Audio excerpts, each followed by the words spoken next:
Good evening, good afternoon, good morning to everyone. I'm just going to walk you through the stock market this week. I do these weekly blogs on the stock market as part of helping companies with their short-term and their long-term business planning processes. This is my agenda. There's a brief bio about myself. I've held many different positions over my 35-year career.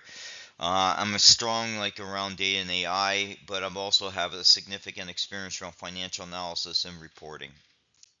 So if we look at the stock market here, as you can see with this particular chart, Australia has had a little bit of a struggle this week in terms of the overall market, and it's been a declining week in general for all the stock exchange, and a lot of it has to do with the uncertainty with the economy.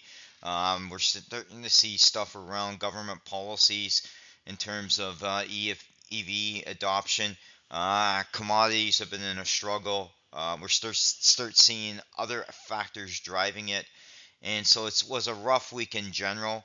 As you can see, when I do these reports, I typically go through the commodities. I go through different things.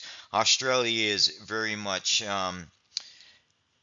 heavily dependent on resources, especially in the iron ore area, which is driving steel trends.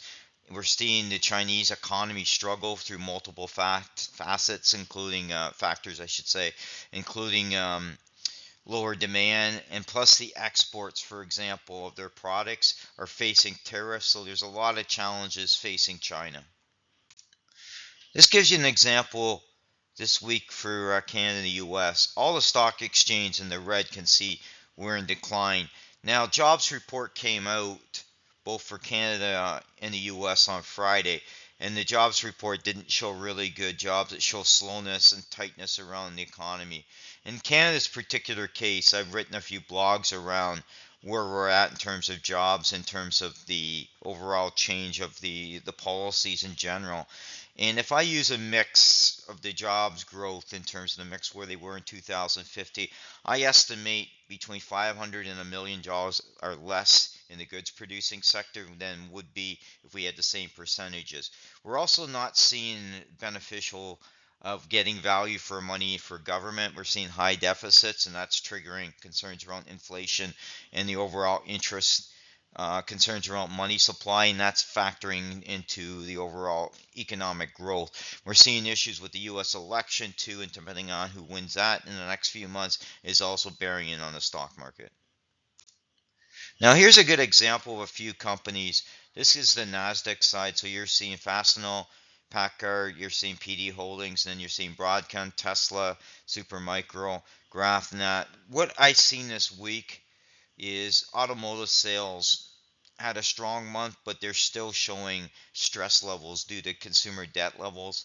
The chip area, we're seeing some companies come up, but some of the pricing in the stocks like Nvidia, we're starting to see a bit of a clawback. And then we're seeing companies like Intel struggling with their whole operations, making significant cuts and doing a complete asset review in terms of where they move forward. Broadcom's in there because of their significant purchase with VMware. They basically are increasing their pricing model versus their software as a service model. This gives you an idea with the Dow. McDonald's is struggling because we're seeing that the value meals, people are still cutting back on their food and beverages, eating out. That's an issue. United Health is still recovering from their cybersecurity. They had to earmark a certain amount of money as part of the overall response to the cybersecurity attack that they had. Procter Gamble's a consumer company. They're facing human rights issues like every other company is around their supply chain, so that's something to bear in mind. Then you look at Boeing. Boeing is still struggling in terms of their product issues around their release cycle, so we're seeing that too as well. If you look at Dollar General has reported lower some quarterly issues they due to lower consumer demand. Some of it's due with the high cost of inflation. United Airlines has struggled with. There were some outages that have impacted the airlines with the cloud strike, and there's some recovery in there. And this gives you an idea of what's going on. And Tesla's up there as well. They've seen some struggles as well. This was a rough week for the stock market in general. It's something to bear in mind. A few weeks ago, it was another struggle, and then we saw some recovery.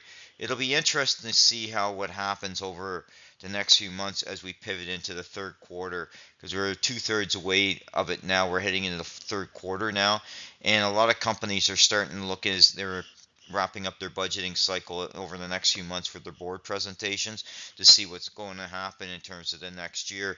The threat of the recession is still there in 2025, so there's concerns around that. Headcount is another area that's being managed along with capital expenditures.